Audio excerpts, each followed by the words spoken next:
প্রদীপের নিচেই অন্ধকার। অন্তত ইংরেজবাজার পুরসভার বিরুদ্ধে ওঠা অভিযোগের বহর দেখলে তেমনটাই মনে হবে। রাস্তার ধারে অনেকটা জায়গা জুড়ে তৈরি করা হয়েছে পার্কিং জোন। সারাক্ষণ সারি দিয়ে দাঁড় করানো সাইকেল, বাইক, চার চাকা। রাস্তায় হাঁটা দায়। সমস্যায় জনসাধারণ, কিন্তু কিছু বলার উপায় নেই, কারণ জায়গাটিকে নাকি পার্কিং জোন হিসেবে অনুমোদন করেছে খোদ ইংরেজবাজার পুরসভা। গাড়ি রাখলেই পুরসভার ঠিক করে দেওয়া হারে চোকাতে হয় মূল্য, এবং পার্কিং দেখভাল করার বিনিময়ে কমিশন জোটে এলাকারই বেশ কয়েকজনের। বাইক পার্কিং করে পৌরসভা পার ঘন্টা 10 টাকা রেট করে দেয়, 10 টাকা করে নিয়ে। আর যেগুলো আনলিমিটেড 3-4 ঘন্টা 5 ঘন্টা অত 20 টাকা। এগুলো এর আগে আমাদের এসডিও সাহেব চেয়ারম্যান ভোট ভাঙাকালীন ছিল, ওই টাইমে এই রেটটা তৈরি করে যায়, পরে চেয়ারম্যানকে সঙ্গে নিয়ে। এই স্লিপ দিচ্ছে না, স্লিপটা কে দিচ্ছে? এসডিও থেকে দেওয়া হচ্ছে না পুরসভা থেকে? পুরসভা থেকে কত নির্ধারণ করা হয়েছে? ওগুলো সব পার্কিং ক্যাপাসিটি। তা আপনারা কি হিসাবে পয়সা পান? আমরা আমাদের 20% ওরা কাটে, যা টাকা আমি 4-5 হাজার 10 হাজার যাই জমা করবো 20% নিয়ে বাকি টাকাটা আমার অ্যাকাউন্টে রিটার্ন। আমরা এখানে 3 জন আছি। কি কাজটা কি আপনাদের? এই যে পয়সা ওঠাবার পৌরসভা। কিসের থেকে পয়সা ওঠান আপনারা? এই গাড়ি রেখে পয়সা লাগে, সরকারি নিয়ম হিসাবে।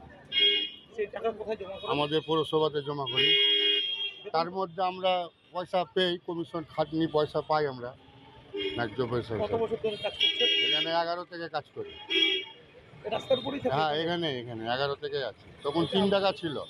এ নিয়ে ইংরেজবাজার পুরসভার চেয়ারম্যান কৃষ্ণেন্দু নারায়ণ চৌধুরী সাফাই, মালদা ছোট শহর, বোঝাপড়ার মাধ্যমে কিছুটা ব্যবস্থা তো করে নিতেই হয়, তবে এই ধরনের কাজে দায়িত্বে থাকার কথা দেশের সামরিক বিভাগ থেকে অবসরপ্রাপ্তদের।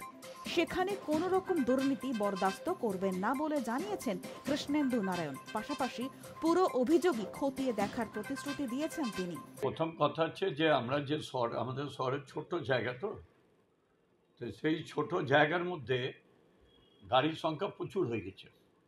এটা একটু সিস্টেমেটিক তো রাখতেই হবে গাড়ি। তো ওয়ান ওয়ে সাইড করে কিছু করা যায় কিনা সেটা পার্কিং করেছে। আমি ডিএম সাহেবকে আমরা বলেছি এটা গেজেট করে দিতে, যে এই এলাকায় এটা মিউনিসিপ্যাল পার্কিং, এখানে গাড়ি রাখতে পারবে, মোটর সাইকেল রাখতে পারবে, কোথায় 4 হুইলার রাখবে, কোথায় 2 হুইলার। এবং 2 কিলোমিটার আগে যদি গাড়ি রেখে তাকে 2 কিলোমিটার হেঁটে মার্কেট করে, তা সম্ভব না। ওই জন্য নেবার এরিয়াগুলো তো আমরা এটাকে ঠিক করছি না। এটা এক্স সার্ভিস, দেখবেন রাত্রেবেলা বা দিনে যারা বড় বড় লরি নিয়ে আসছে শহরে ঢুকতে, তাদেরকে এক্স সার্ভিসম্যানদেরকে আমরা দিয়ে দিচ্ছি, তাদেরকে কমিশন কাজে হিসাব দেওয়া হচ্ছে। ওরা এটা তুলে, এ ধরনের অভিযোগ যদি শুনলাম, এখন আমি ওদের যে হেড আছে তাদের ডেকে কথা বলবো। পই পই করে অবৈধ পার্কিং বন্ধ করতে বলেছেন মুখ্যমন্ত্রী। তার সেই বার্তাকে কটাক্ষ করেছেন ইংরেজবাজার পুরসভার বিরোধী দলনেতা অম্লান ভাদুরী। তার অভিযোগ, যারা টাকা তোলে তারা সবাই তৃণমূলের লোক। বাস্তবে মুখ্যমন্ত্রীর কথার কোনো প্রায়োগিক দিক নেই, সবটাই লোক দেখানো। ইংরেজবাজার শহরটা এত বছর ধরেও প্ল্যানফুলি কিছু করা গেল না, পৌরসভা করতে পারলো না। মমতা ব্যানার্জি তিনি এগুলো কথা বলছেন নিজের ইমেজ ঠিক করার জন্য, এবং সারা উত্তরবঙ্গ থেকে সমস্ত জায়গায় শহর এলাকাগুলোতে তৃণমূলকে ভোট দেয়নি মানুষ তৃণমূলের উপর বিরক্ত। কিন্তু তিনি এগুলো বললেও এই সমস্যার কখনো সলভ করতে পৌরসভা পারবে না, কারণ যারা এই পার্কিংয়ে দায়িত্বে আছে তারা বেশিরভাগই তৃণমূলের কর্মী, তৃণমূলের সমর্থক, তারাই অবৈধ পার্কিং চালায়। মানুষের গাড়ি রাখার জায়গা নেই, পরিকল্পনা মাফিক পার্কিং গোটা শহর জুড়ে কোথাও নেই। স্বাভাবিকভাবে এই অবস্থা আছে।